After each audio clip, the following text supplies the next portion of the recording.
السلام علیکم ورحمۃ اللہ وبرکاتہ۔ عزیز ناظرین، ویسے تو ہمارے نبی صلی اللہ علیہ وسلم کے ہم پر جو احسانات ہے اس کا تقاضا تو یہی ہے کہ ہر دن اور ہر پل ہم ان کے احسانات کو یاد کریں اور ان پر درود و سلام بھیج کر ان کا شکر ادا کریں۔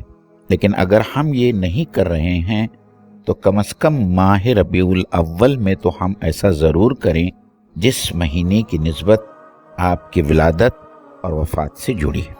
اللہ تعالیٰ قرآن مجید میں خود فرماتا ہے کہ وما ارسلناک الا رحمۃ للعالمین، یعنی ہم نے آپ کو اے نبی صلی اللہ علیہ وسلم سارے جہانوں کے لیے رحمت بنا کر بھیجا ہے۔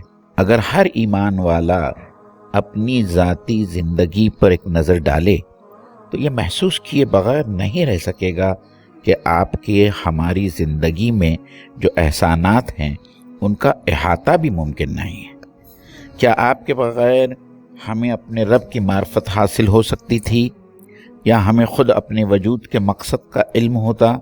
آپ کے بغیر کیا ہم اللہ تعالیٰ کی عبادت، اس کا ذکر اور شکر اسی طریقے سے ادا کر پاتے جیسا کہ اس کا حق ہے؟ اور جو خوبصورت اور پرحکمت معنی خیز دعاؤں کا ذخیرہ آپ سے ہمیں ملا ہے، کیا ہم ان جیسی دعاؤں کا تصور بھی کر سکتے تھے؟ آپ کے کردار اور تعلیمات کے طفیل ہم ظاہری اور باطنی طور پر ایک صاف ستھری، سچائی، عصمت اور حیا پر مبنی زندگی گزار رہے ہیں۔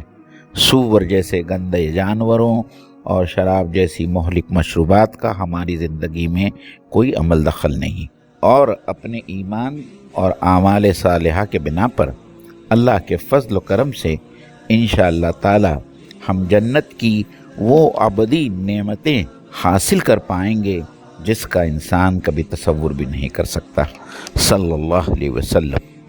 أوذيت في الله لم تهزم ولم تهيني حتى غادت أمة الإسلام في النجوم.